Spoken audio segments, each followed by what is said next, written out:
Hello दोस्तों, हम लोगों ने मेटल्स और नॉन मेटल्स का फिजिकल प्रॉपर्टी देख लिया है। हम लोगों ने ये भी देख लिया था कि वहाँ कई सारे एक्सेप्शंस आए थे और हम लोग केवल फिजिकल प्रॉपर्टी के आधार पे मेटल्स और नॉन मेटल्स को क्लासिफाई नहीं कर पाए थे। तो चलिए अब हम लोग मेटल्स और नॉन मेटल्स का केमिकल प्रॉपर्टीज पढ़ेंगे। सबसे पहले पढ़ते हैं केमिकल प्रॉपर्टीज ऑफ मेटल्स। मैंने इंट्रोडक्शन वाले वीडियो में आप लोगों को बताया था कि केमिकल प्रॉपर्टीज ऑफ मेटल्स का क्या मतलब है। केमिकल प्रॉपर्टीज ऑफ मेटल्स का मतलब है कि कोई भी मेटल सामने वाले एलिमेंट, सब्सटेंस, कंपाउंड कुछ भी हो, उनसे कैसे केमिकली बिहेव करता है, यानी कि उनके साथ कैसा रिएक्शन शो करता है। यानी कि केमिकल प्रॉपर्टीज में हम लोग रिएक्शंस पढ़ने वाले हैं। तो इसी क्रम में हम सबसे पहला जो रिएक्शन देखेंगे वो होगा reaction of metals with oxygen. और ऑक्सीजन में भी कौन सा ऑक्सीजन? तो हमारे एयर में जो ऑक्सीजन प्रेजेंट है उनके साथ रिएक्शन। आपको पता ही होगा कि एयर में एक बड़ा हिस्सा नाइट्रोजन प्रेजेंट है, उसके बाद ऑक्सीजन प्रेजेंट है। तो नाइट्रोजन तो जनरली इनर्ट होता है क्योंकि इसमें ट्रिपल बॉन्ड होता है जो कि आसानी से ब्रेक नहीं हो सकता।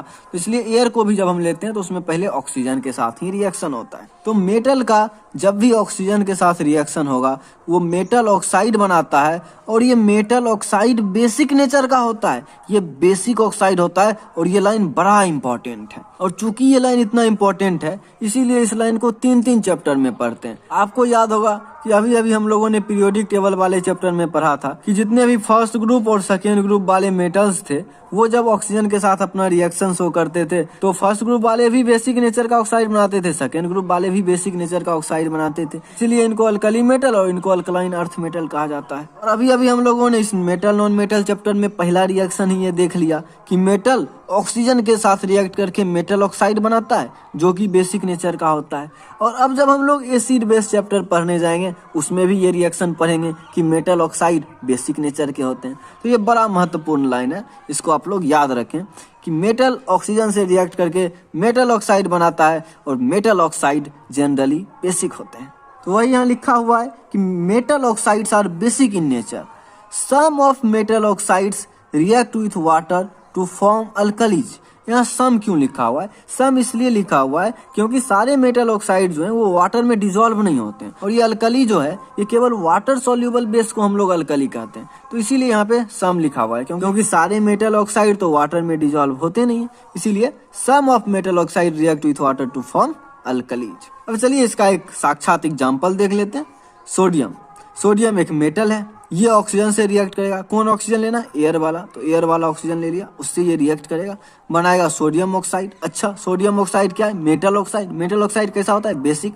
तो ये भी बेसिक होगा। अब हमारा सोडियम ऑक्साइड जो है वो वाटर में सॉल्युबल होता है, तो इसको करवाइए वाटर में डिसॉल्व। जो है ये हमारा अल्कली हो गया क्योंकि ये वाटर सॉल्युबल बेस है और वाटर सॉल्युबल बेस को ही हम लोग अल्कली बोलते हैं। तो सोडियम हाइड्रोक्साइड जो है वो अल्कली है। तो ये आपको समझ में आ गया होगा। ठीक इसी तरह से अगर हम पोटेशियम लेते, उसका ऑक्सीजन के साथ रिएक्शन करवाते तो हमारा पोटेशियम ऑक्साइड बन जाता। फिर से पोटेशियम ऑक्साइड को जब हम वाटर में डिसॉल्व करते तो बन जाता पोटेशियम हाइड्रोक्साइड। सेम एकदम सोडियम के जैसा ही पोटेशियम अपना रिएक्शन शो करेगा। तो होपफुली ये आपको समझ में आया होगा। अब हम लोग आगे देखते हैं। अब आगे ये है कि the vigour of reaction with oxygen depends on the chemical reactivity of metal. अब जनरली सभी मेटल ऑक्सीजन के साथ रिएक्ट करके मेटल ऑक्साइड तो बना लेते हैं, लेकिन रिएक्ट करने की तीव्रता, जिस तेजी से रिएक्ट करते हैं वो सेम नहीं होता सबों का। वही है विगर का मतलब, वही है कितनी तेजी के साथ रिएक्ट करते हैं।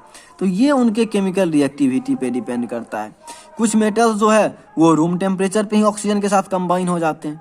कुछ मेटल उनको हीट करने पे कंबाइन होते हैं। कुछ मेटल हीट करने पे भी नहीं होते, उनको स्ट्रॉन्ग हीटिंग की जरूरत पड़ती है। किसी मेटल्स को लंबे समय तक हीट करते रहने की जरूरत पड़ती है। तो इन सारे एग्जांपल्स को हम लोग अब बारी बारी से देखेंगे कि किसी में हीट करने पे कंबाइन हो रहा होगा, किसी में रूम टेम्परेचर पे ही कंबाइन हो जा रहा होगा। तो चलिए इन सबों का एग्जाम्पल हम लोग आगे देखते हैं। तो हमारा ये लिथियम, पोटेशियम और सोडियम जो है ये इतने रिएक्टिव हैं कि ये रूम टेम्परेचर पे ही विगरसली, मतलब बहुत तेजी से रिएक्ट कर लेते हैं। इतना तेजी से कि इनमें आग लग जाता है और ये जलना स्टार्ट हो जाते हैं। इनको अगर खुला आप हवा में छोड़ दें थोड़ी देर के लिए तो ये अपने आप जलने लगेंगे। अच्छा, तो मतलब इनको हवा में रख भी नहीं सकते, नहीं रख सकते। तो कहाँ रखते हैं इन्हें? तो हमारा ये पोटेशियम और सोडियम जो है ना, इनको केरोसिन ऑयल में डुबा के रखा जाता है। लेकिन हमारा लिथियम जो है इनको हम केरोसिन में नहीं रखते। क्यों नहीं रखते? क्योंकि देखिए जैसे ये हमारा केरोसिन ऑयल है, तो लिथियम क्या होता है? ये हल्का होता है, तो ये यहाँ पे फ्लोट करने लग गया, इसका डेंसिटी कम होता है। तो यहाँ देखिए अगर फ्लोट कर रहा है तो जो पार्ट लिथियम का एयर में होगा वो तो अभी भी एयर के साथ रिएक्ट कर जाएगा। इसीलिए इनको पैराफिन वैक्स में लपेट के रखते हैं, मोम में। लिथियम को कहाँ रखा जाता है?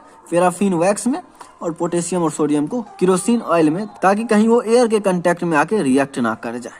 अब अगला हम लोग देखते हैं, magnesium metal does not react with oxygen at room temperature. Magnesium ribbon room temperature पे रिएक्ट नहीं करता ऑक्सीजन के साथ, इनको थोड़ा सा हीट देना पड़ता है। हम लोगों ने बर्निंग ऑफ मैग्नीशियम रिबन पढ़ा भी था फर्स्ट चैप्टर में, तो वही हमारा मैग्नीशियम सॉलिड, ये मैग्नीशियम रिबन है, उसको आप ऑक्सीजन दीजिए, मैग्नीशियम ऑक्साइड बन जाएगा। और ये मैग्नीशियम ऑक्साइड को जब आप वाटर में डिजोल्व कराएंगे, ये बना देगा मैग्नीशियम हाइड्रोक्साइड, जो कि होगा हमारा बेस, और ये ऑक्साइड बेसिक नेचर का होगा। अच्छा, अब ये पता कैसे करेंगे कि ये बेस है? मैंने बोल दिया इससे थोड़ी बेस हो जाएगा। ये मैग्नीशियम हाइड्रोक्साइड बेस है, ये पता कैसे करेंगे? तो इसके लिए आपको 2 कंटेनर लेना होगा।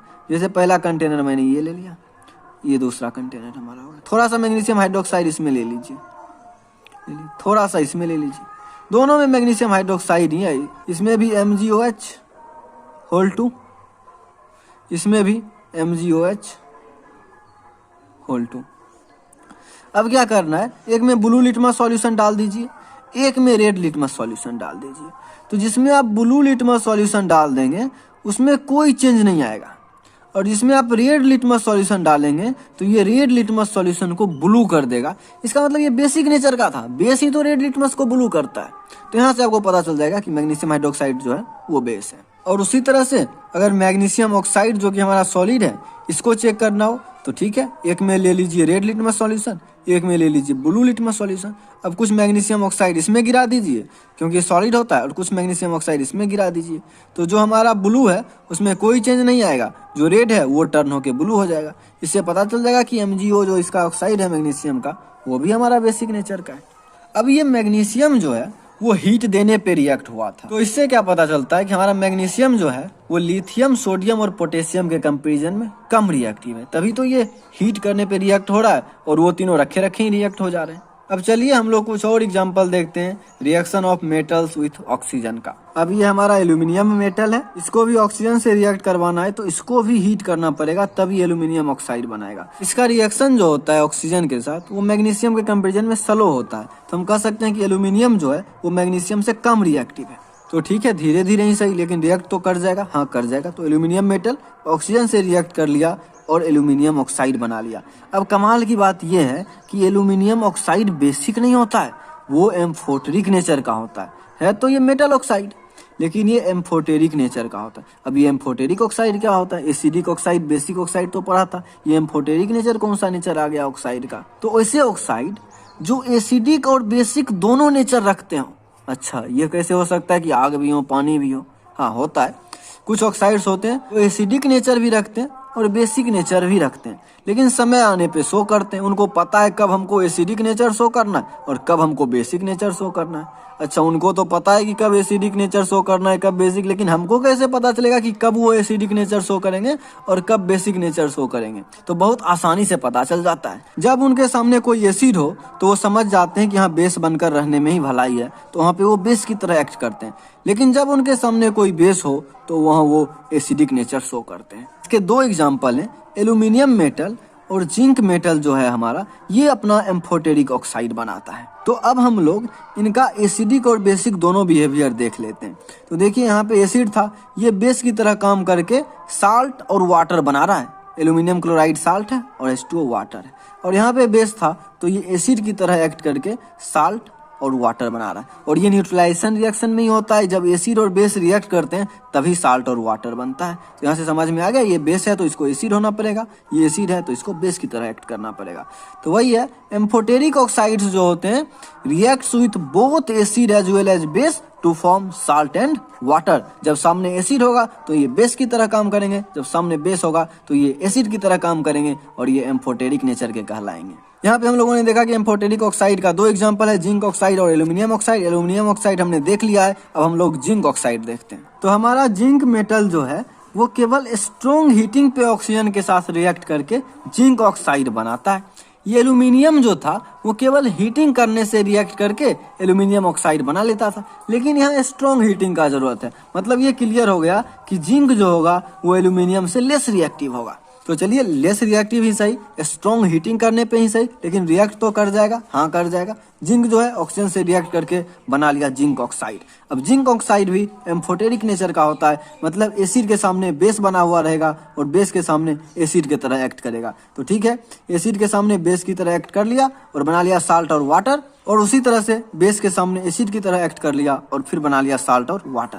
यहाँ पे हमने देख लिया कि जिंक ऑक्साइड जो है वो एम्फोटेरिक नेचर का कैसे होता है और कैसे एसिड बेस के साथ रिएक्शन शो करता है। अब क्या है कि जो मेटल ज्यादा रिएक्टिव हैं, जैसे मैग्नीशियम, एल्यूमिनियम, जिंक, लीड, ये सब ऑर्डिनरी टेम्परेचर पे, मतलब ठीक ठाक टेम्परेचर पे अपने सरफेस पे अपने मेटल के ऑक्साइड का एक लेयर बना लेते हैं। उसके बाद इनका फर्दर ऑक्सीडेशन नहीं हो पाता है, मतलब वो जो मेटल ऑक्साइड का एक लेयर बन गया है वो एक तरह से इनके प्रोटेक्टिव लेयर के रूप में काम करता है। तो वही बात यहाँ लिखा हुआ है कि at ordinary temperature the surface of metals like magnesium, aluminium, zinc, lead, etc.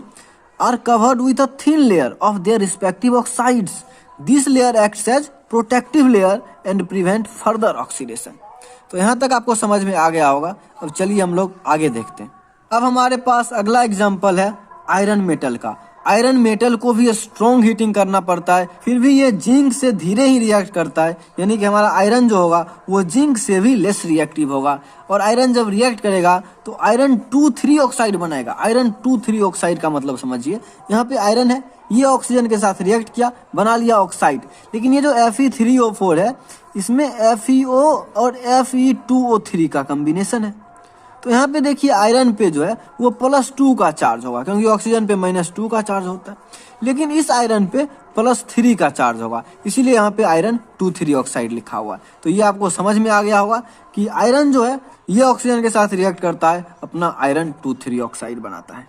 तो इस तरह से आयरन ऑक्सीजन के साथ रिएक्ट करके आयरन 2,3 ऑक्साइड बना लेता है। अब अगला जो हमारा एग्जाम्पल है वो कॉपर का है। कॉपर स्ट्रॉन्ग हीटिंग करने पे भी रिएक्ट नहीं करता है, इसको लंबे समय तक स्ट्रॉन्ग हीटिंग चाहिए, प्रोलॉन्ग्ड हीटिंग, तब जाके ये ऑक्सीजन से रिएक्ट करता है और कॉपर ऑक्साइड बना लेता है। अब हमारे पास अगला एग्जांपल है सिल्वर गोल्ड का। ये जल्दी रिएक्ट नहीं करते, इवन स्ट्रॉन्ग हीटिंग पे, हाई टेम्परेचर पे भी ये रिएक्ट नहीं करते हैं जल्दी, इसलिए इन्हें इनर्ट मेटल कहा जाता है। तो silver and gold metals do not react with oxygen even at high temperature. तो ये हम लोगों ने पहला केमिकल प्रॉपर्टीज पढ़ लिया मेटल का, कि मेटल ऑक्सीजन के साथ कैसे केमिकली रिएक्ट करता है, उनके साथ कैसे केमिकली बिहेव करता है। आज के लिए इतना ही, अगले वीडियो में हम लोग मिलेंगे अगले केमिकल प्रॉपर्टी के साथ। धन्यवाद।